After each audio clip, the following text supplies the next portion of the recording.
On this episode, we talk about closing the sale, your drive getting in the way of relationships, and something insane happens in the middle of the street.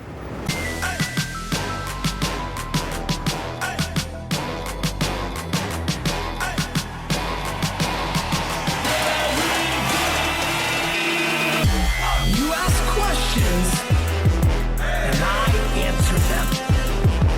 This is the Ask Gary V Show.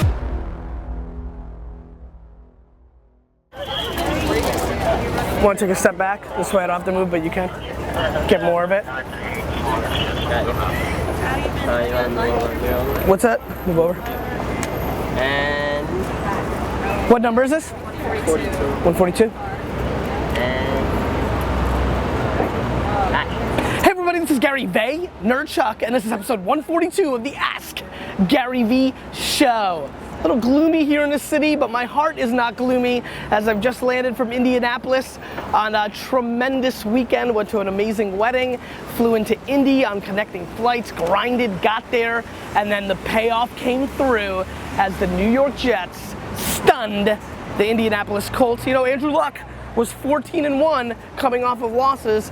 Pretty excited. I'm in a good mood. That 10-6 prediction that you all made fun of is starting to look a little bit better. I think this team is better than people think. I'm excited. I know a ton of you are Eagle fans. Looking forward to smashing your faces in this weekend, though the official prediction comes later in the week, and we'll see what that's all about. So, live in New York, and some other exciting news. India is finally back after being away for 6.5 months. That was a long trip. Yeah. It was a really long trip. It was. Got a pretty rad t-shirt on. Are these now available for sale? I know we paid like $4,000 to have this come.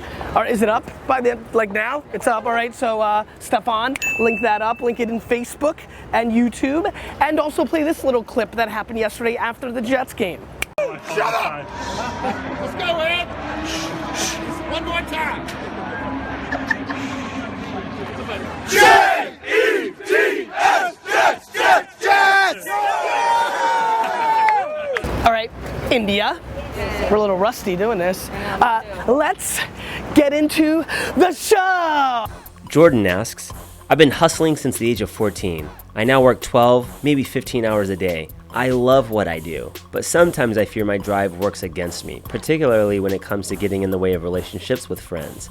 How do you deal with that? I can't switch off. Yeah, I mean, this is something I struggle with as well. I mean, when you're on 24/7, 365, it's difficult to shut down. It's difficult to change from, in the zone to in the zone. And it works in reverse, Jordan, I'm sure, right? Like, right now it's hard for me to re-trigger back into the work zone off the high of the sports brain that I was rolling with over the weekend. Look, I think that actions speak louder than words, and if these relationships matter to you, you're gonna figure out how to hack and figure it out. It's as simple as that. There's just nothing else to say. Hello.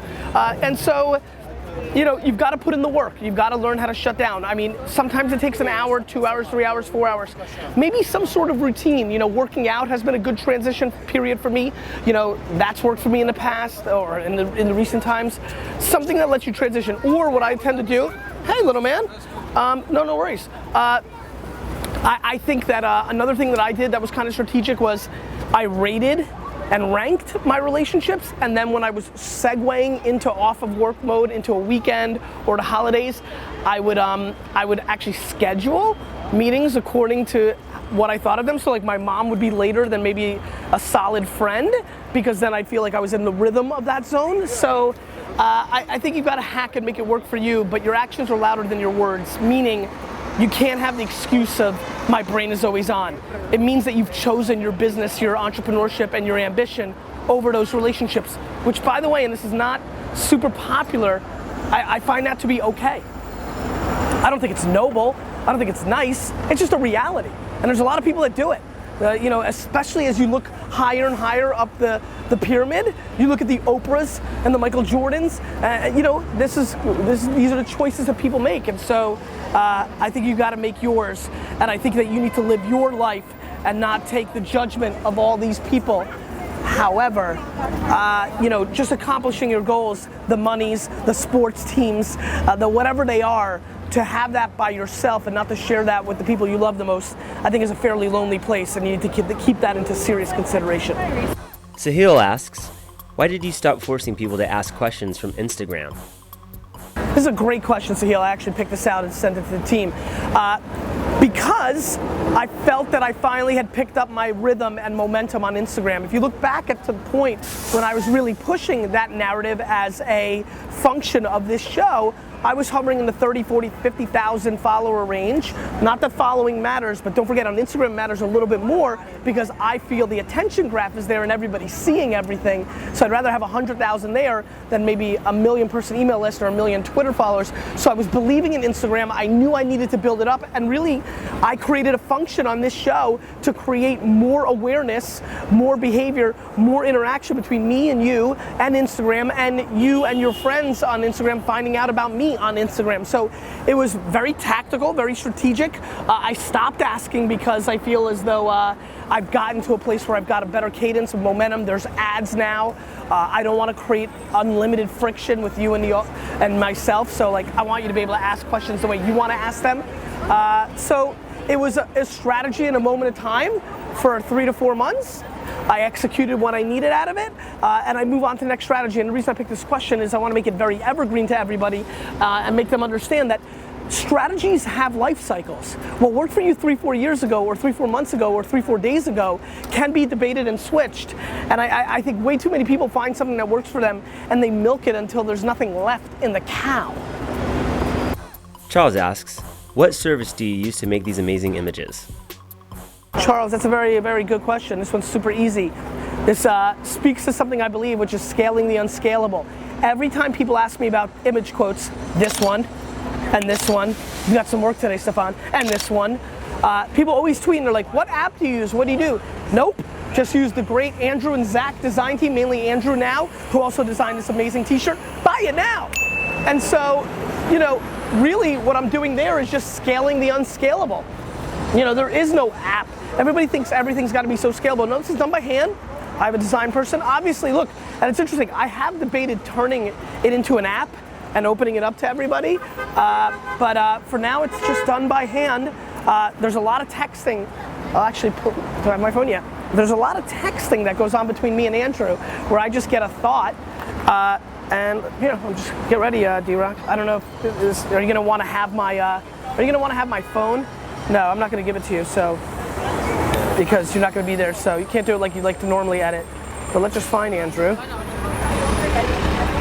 And okay. Yeah. See it? Yeah. So there you go. You could have been a bus with an image of me from the Monday morning video in the background and a smaller font saying watch the video now. I mean, you know, and then it happens. Good old fashioned thoughts and execution. Keep it simple. Let's go. Where was I going there? I feel like I was about to go into some sort of like, Igor asks, when is it okay to lie in business? That's interesting. The 14-year-old version of me would have said, anytime, all the time, go for it. You know, I think the answer is never. I don't see any value prop. I think that having self-confidence and believing that you could do something you've never done before is a great thing for business. But I think you got to lay those cards out to the person that's making that decision. You can't say we've executed a campaign like this before. Sorry. You can't say I've done this before, I've sold this before. What you can say is I truly believe I can do it because of these things. But faking the funk has diminishing returns, puts you in a precarious spot. And when you define it as lying versus a slight little embellishment or a little bit of hyperbole, when you go to lying, I think that has no place in the business world or in life. And take it from somebody who grew up a liar. It was very tough for me as a kid to break that habit. This is one of the disproportionate reasons I value my dad's fatherly advice. He really snapped me out of it. It's taken me a long time. I truly believe it's the reason that most people struggle with consuming me at first and don't know how to take me, because I do think there's a lot of bullshit DNA that I started with, but I chipped away, and that's a scoop. No place. Video? Video? You sent it to us. Do you have headphones? Yeah, I got headphones. We're really hacking this show together. Yeah. What's up, man? Gary Vaynerchuk? Yeah. What's your name? Adam K-Buck? Adam, that was pretty amazing. Thank you for doing that. That was stunning. Here's your face. Thanks, brother. Holy shit, that was awesome. That was unbelievable. You just witnessed one of the great humble brag, lucky moments of all time. All right, that was insane. All right, here we go. Hey Gary, what's going on? Sean Mitchell here. I've got a sales question for you. In the last couple of weeks, I've lost 2 really big deals that I was anticipating closing. On the first call, I felt like I did a really solid job at uncovering their challenges and matching up our product's solution to those challenges. But on the second call, they ended up not moving forward, and it was a huge surprise to me. So huge surprise. What is your advice to try and minimize the surprise? No. Thanks so much. Great question. Don't steal my headphones, idiot. Come off a 6-month vacation, steal my headphones. First of all, and I think AJ's better at this than me, I always think we're going to win the sale because I'm so good at being a salesman. But one of the great ways to not be surprised on losing a sale is to never think you've got it. I think that's actually a stunningly interesting aspect of it. So I think not buying into your own bullshit or hype is important. I also am a big fan of back channeling. I do think that you could have been emailing and contacting the clients. Some clients are turned off by that. Others can really give you some information. It depends on your relationship with that client. But really the truth is, it's very tough to mitigate this. I mean, that's the game, right? That's the high of sales. You go in for the kill, and you don't know necessarily if you've made it happen or not. And so I think teetering expectations, trying to communicate back channel during the time. Sometimes the squeakiest wheel gets the oil. Sometimes the squeakiest wheel gets taken off and replaced by a wheel. It's just a way you've got to figure out your own cadence, your own touch. I'm a big fan of, I always say I like things sold before I start selling them.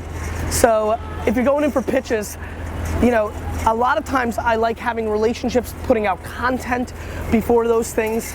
I think that's really an important variable in sales, which is fundamentally selling before you're actually going in for the sale. I do believe an answer on the Ask Gary Vee show will lead to a business opportunity in the future. That's selling before selling. And so that's it. I mean, you can do what you can do before the fact, but once you're in the game, you can back channel a little bit, you can teeter your expectations, but you've got to let the results play out the way they will. That's a good show.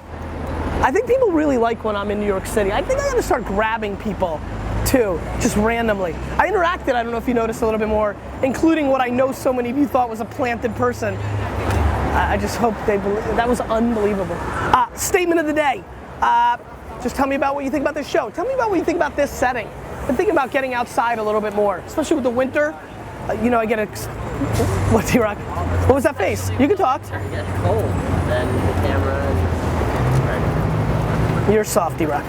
You keep asking questions, I'll keep answering them.